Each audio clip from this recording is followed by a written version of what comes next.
नमस्कार दोस्तों, कैसे हैं आप लोग। सभी लोगों को, मेरी सोल फैमिली को मेरी तरफ से, मेरे बच्चों की तरफ से बहुत बहुत शुभकामना। कुछ ट्विन फ्लेम की ओर से क्वेरी चाहिए। किसी के जीवन में प्रॉब्लम चल रही है, वो बता रही हैं कि उनकी लाइफ में सब कुछ खराब चल रहा है। तो मैं आपसे पूछना चाहूँगी कि अब तक आप सही सलामत कैसे हैं। प्लीज़ इस तरह की बात को आप ट्विन फ्लेम जर्नी की हैसियत से तो नहीं करनी चाहिए। अगर आप ऐसे थॉट्स कैरी करते हैं तो बिल्कुल आपको नहीं सूट करता। आप कंफर्म हो, श्योर हैं कि आप ट्विन फ्लेम जर्नी में हैं या फिर किसी दुविधा में हैं, क्योंकि आपकी लाइफ में अगर आपके पार्टनर की तरफ से कोई इशू है, यदि आप मैरिज लाइफ में हैं और ट्विन फ्लेम भी खुद को मानते हैं, वॉट एवर सिचुएशन, आपकी जर्नी क्रिटिकल है तो समाधान की ओर हमेशा अग्रसर रहना होता है। और जब आप अपनी सुविधा हेतु अग्रसर होते रहते हैं, उसी दौरान आपको किसी न किसी माध्यम से आपको ऐसी जानकारी ईश्वर देते हैं कि आपकी जर्नी क्या है, आपकी लाइफ में प्रॉब्लम क्यों आ रही है, आपको करना क्या है। इस बात को बहुत ध्यान से सुनने, समझने और उस पग चिन्हों पे चलने की ज़रूरत है। आज मैं एक बहुत बड़ी बात बताने जा रही हूँ, शायद आपको बुरा लगे, बट क्या करूँ, ये सत्य है। वो ये कि कहीं ऐसा तो नहीं आप में अहंकार बहुत ज़बरदस्त तरीके से भरा पड़ा है।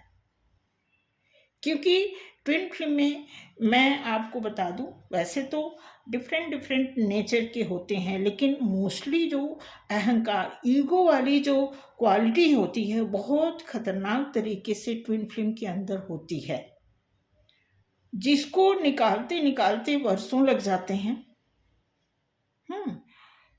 तो उसी बेस पे मैं बात करना चाहती हूँ कि अगर आप में कुछ ऐसी प्रवृत्ति है और या वो प्रवृत्ति इतनी प्रगाढ़ बन गई है, तो ईश्वर उन तमाम रास्तों से आपको गुजरने पर विवश कर देंगे। फाइनली आपको स्पिरिचुअल की ओर मुखातिब होना ही पड़ेगा,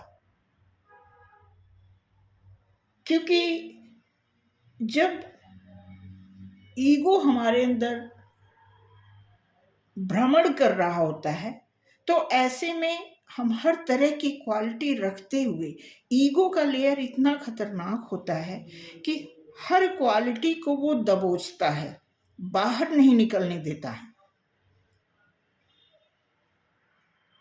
तो आपसे यही रिक्वेस्ट है कि आप ईश्वर की तरफ मुखातिब हों और फिर देखना कितना आनंदित अनुभव होगा आपको।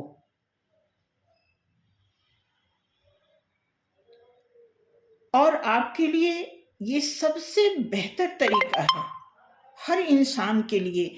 जब उसे प्रॉब्लम होती है, या ईश्वर समझ लीजिए कोई प्रॉब्लम इसीलिए देते हैं कि आप उस तरफ जाएं। जब आपको इंसानों के बीच सल्यूशन नहीं मिलता है, तो आप मजबूर होकर के भगवान को याद करते हैं, और जब उस याददाश्त में जाएंगे आप, फिर आपकी प्रॉब्लम धीरे धीरे खत्म होनी शुरू होगी। इसलिए मैं एक छोटा सा वीडियो निकाली हूँ कि सबसे पहले आपको ये जानना है कि आप हैं कौन। खुद को जानना बहुत बड़ी बात है, और खुद को न जान पाना बहुत बड़ी प्रॉब्लम है। तो खुद को जाने, ईश्वर को याद करें, उनकी शरण में जाएं, प्रेयर करें, उनसे बात करें, उनसे पूछें, क्वेश्चन करें। अगर आप प्रॉब्लम में हैं तो डेफिनेटली आपके आसपास कोई ऐसी एनर्जी है जो आपको कुछ बताना चाहती है। शायद आप उस तक नहीं पहुंच पा रहे हैं, तो प्लीज़ आप पहुंचें, देखें और खुद को चेक करें, खुद को करेक्ट करें। Thank you.